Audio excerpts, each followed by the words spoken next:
在如今这个信息爆炸、竞争激烈的时代，你是不是也常常感叹，怎么努力了半天，结果还是竹篮打水一场空？从职场到生活，从教育到企业，我们似乎都无法逃脱内卷的怪圈。今天这期视频，我们就来聊聊内卷背后的真相，为什么大家拼尽全力，却往往得不到真正的突破？更重要的是，我们是否有办法从这个无止境的竞争中突围呢？带着这些问题，一起探讨吧。内卷，听上去像个高深莫测的词，其实再接地气不过了。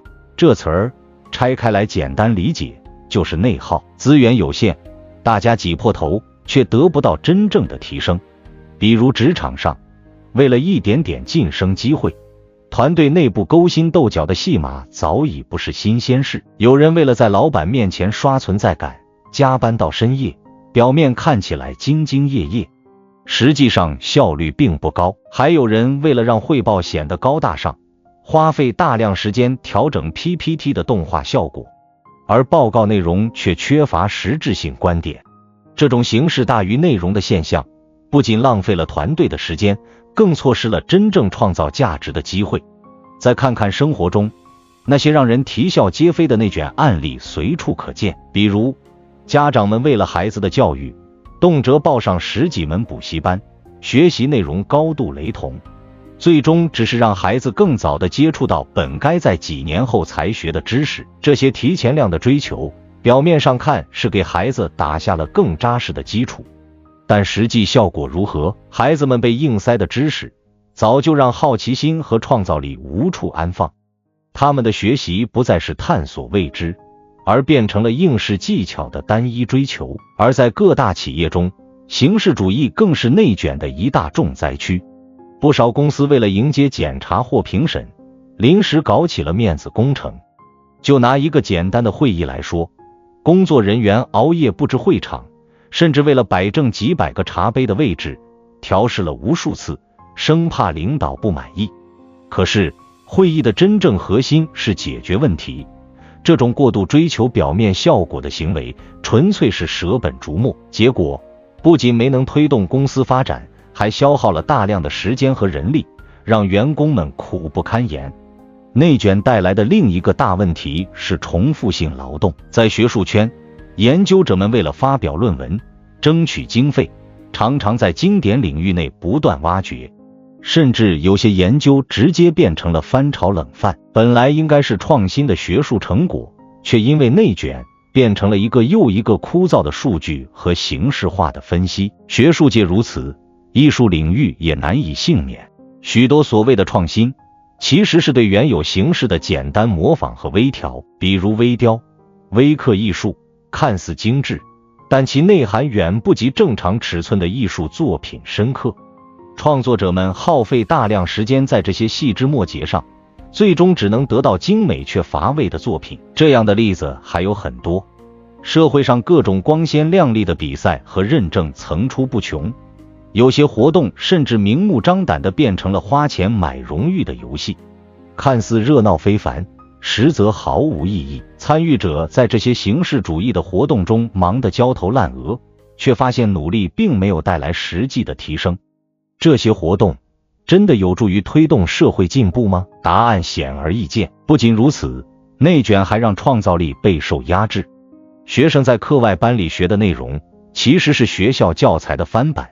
上班族为了升职加薪，死守现有模式，不敢尝试创新。就连文化领域，那些耳熟能详的经典作品，也被学者们过度解读，研究成果大同小异，甚至互相抄袭。内卷就像一把无形的锁，将人们禁锢在单调重复的生活轨道中，越用力，锁得越紧。更令人无奈的是，内卷往往是一个集体行为，就像一群人在抢有限的资源，哪怕明知道这条路走不通，也没人敢率先停下脚步。毕竟，谁都不想成为落后的一方。于是，大家在内卷的赛道上越跑越快，却离终点越来越远。不过，也有一些反卷的有趣案例让人忍俊不禁。比如，有的公司规定不允许员工加班，甚至在下班后强制断电。让所有人都能按时回家陪家人。还有的学校取消了不必要的课外活动，让孩子们有更多时间玩耍和探索自己的兴趣。这些反内卷的做法虽然不多，却像一缕阳光，为沉闷的内卷现象带来了些许转机。在这个信息爆炸的时代，内卷无处不在，它就像一场看不见硝烟的战争，吞噬了无数人的时间、精力和希望。回想一下，你是否曾经为完成某个任务通宵达旦，却在工作总结时发现自己的努力只是一个冰冷数字？这种现象并非个别，而是越来越普遍。内卷的背后，不仅是市场竞争的加剧，还有社会对成功的单一定义。当拼命成为常态，人们不得不一边忙碌，一边质疑到底是为了什么。以小李为例，他是某互联网公司的普通员工，每天早上7点准时出门，晚上10点才能拖着疲惫的身体回家。他的工作状态是典型的996，周末还时常加班补漏。即便如此，项目进度总是被上司挑刺，每次绩效评定都卡在良好边缘。他内心不服气，我都快变成陀螺了，为什么还不被认可？可现实就是这样，拼尽全力也未必能赢得竞争。在这个系统里，员工们不是在完成任务，而是在攀比谁更能牺牲。不仅是工作，生活也被内卷绑架。比如说，房价的攀升让购房成为难以企及的目标，为了能有一个落脚之地，很多人不得不加倍努力赚取首付款。可是当收入增长赶不上房价的速度，这种追赶仿佛成了飞蛾扑火。而教育更是神仙打架，为了让孩子进入优质学校，家长们砸锅卖铁报辅导班，连周末也排得满满当当。有人感叹，不是不努力，而是努力已经被榨干了。在这样的内卷中，兴趣爱好成了奢侈品。许多人曾经爱好音乐、绘画或运动，但现在连喘口气的时间都没有，更别提追求这些无用之事。时间久了，人们对生活失去了热情，每天像行尸走肉般活着。有人说，内卷的生活是从放弃自我开始的，当生活只剩下生存，幸福感自然无从谈起。内卷甚至影响了人们的社交圈子，那些表面上热热闹闹的聚会，其实不过是压力的出口。聚会上，人们一边抱怨工作，一边喝酒麻痹自己，暂时忘记现实的苦涩。然而，短暂的逃避并不能解决根本问题。最终，在内卷的压迫下，很多人逐渐变得佛系，他们不再对工作抱有太多期待，只求过一天算一天。有些人辞职回家，试图寻找简单的生活；有些人选择创业，却发现竞争更为激烈。他们不断问自己，这样的人生值得吗？有趣的是，也有少数人学会了从内卷中突围。比如小张，他意识到自己的时间被工作侵占，决定降低目标，调整节奏。他开始利用碎片时间学习新技能，同时将工作外的生活安排得丰富多彩。他说，内卷不可避免，但可以选择不被它困住。在当下市场中，内卷首先体现在利润困境上。许多企业面临着客户的高要求和低价格的双重挑战，尤其是中小型企业，为了吸引客户，不得不迎合客户一边喊着再便宜点的同时，还要提供更优质的服务。然而，这种两头受气的局面注定难以持续。就拿制造业来说，一些小型加工厂为了争取订单，不惜亏本接单。他们的算盘是先拿下客户，再通过规模化生产来弥补利润空间。但理想很丰满，现实却很骨感。原材料价格波动，人力成本上升，设备折旧费用，这些隐形的成本犹如暗礁，让企业的利润早已千疮百孔。最后的结果往往是订单量确实上去了，但财务报表却满目疮痍，连老板都无奈地感叹，忙了一年，钱都跑哪去了。内卷的另一个典型表现是创新瓶颈。在很多行业，企业之间互相模仿的现象屡见不鲜。比如手机行业，一家品牌刚推出一款新机，其他品牌立马跟风模仿，甚至连广告文案都差不多。这种拿来主义虽然省了研发成本，但也让消费者审美疲劳，最终的比拼只剩价格战。一款手机从研发到上市，本应体现出品牌的核心竞争力，但如今却变成了谁更便宜谁就更受欢迎。这种局面不仅压缩了企业的利润空间，还让行业的技术发展陷入停滞。换句话说，大家都在造船，但却没有谁在造更好的船，只想着如何让船更便宜，到最后整个行业都在低端竞争中徘徊。其实内卷带来的不仅是企业自身的难题，还会进一步影响整个市场环境。以家电行业为例，曾经一些品牌为了抢占市场，搞起了价格战，结果消费者的确享受了一波红利，但随之而来的却是产品质量的下降和售后服务的缩水。消费者一边抱怨怎么现在的家电这么容易坏，一边继续追求便宜的商品，最终企业为了生存，只能牺牲品质换取销量，形成了恶性循环。试想，原本行业里的翘楚，如今却只能靠压缩品质来竞争，这种格局又怎能长久？那么企业为何会陷入这种内卷化的困境呢？其中一个重要原因在于过度依赖传统的运营模式。以制造业为例，许多工厂仍然沿用大规模生产、低价抢单的策略，却忽视了市场需求的变化。与此同时，一些企业虽然喊着创新，但实际却是换汤不换药。所谓的新产品不过是在旧产品上稍加改良，根本无法满足消费者日益提升的需求。再加上资本市场的压力，企业为了短期利润，常常舍弃长远的发展规划，最终走上了一条低成本、高销量的单一发展路径。当然，内卷并非无解，对企业来说，要摆脱内卷，关键在于从价格战转向价值战。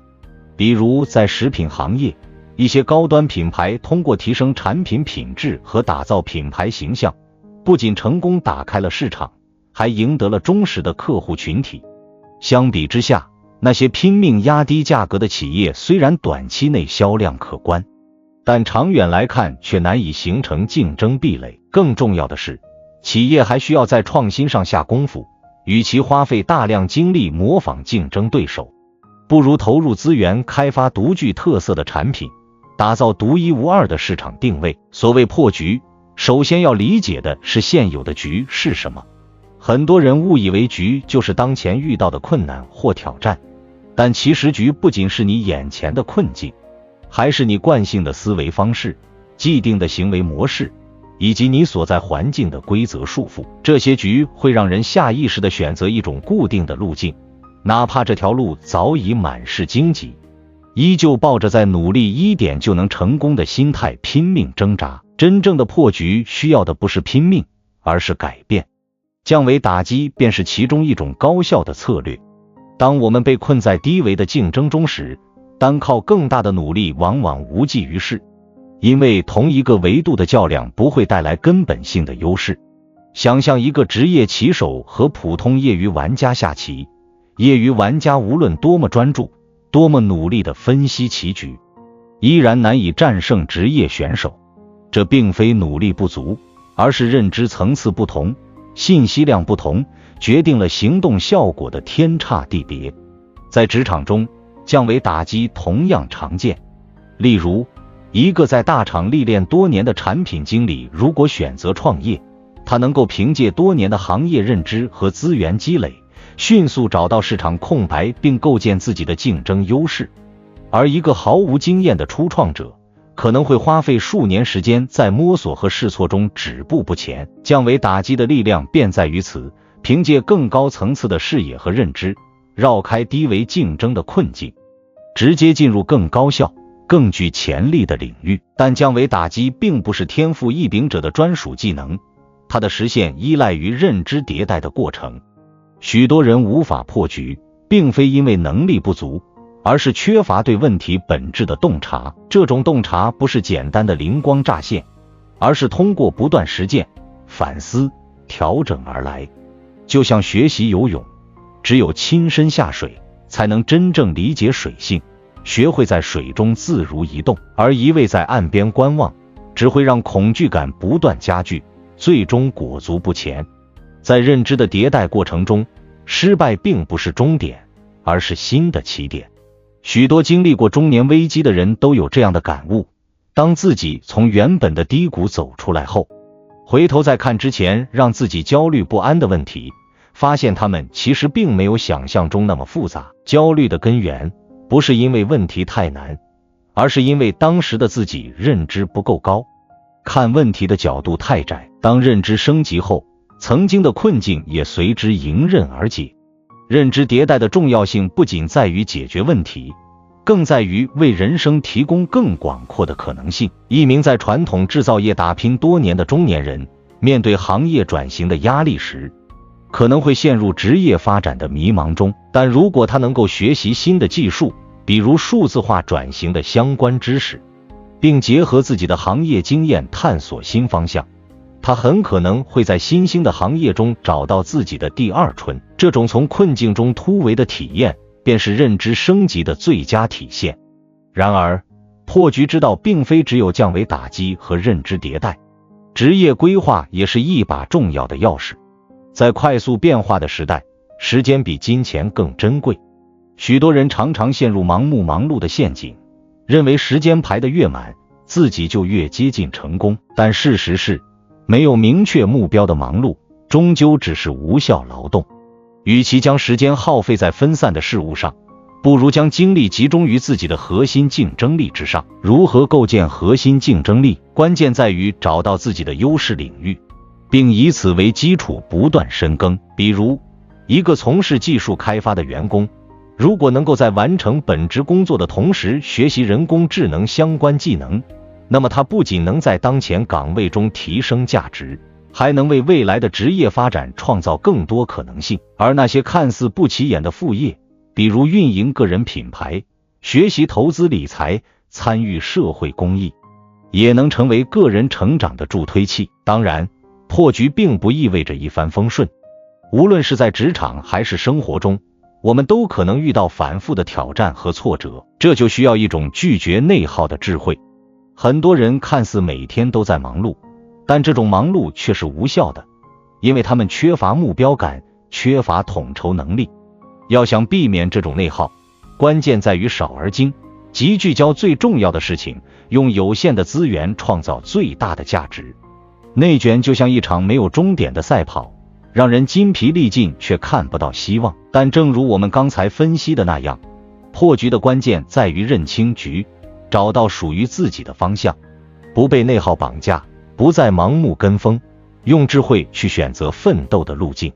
最后送给大家一句话：忙碌不等于高效，努力要有方向。如果你喜欢今天的内容，记得点赞、评论、订阅我的频道，我们下期再见。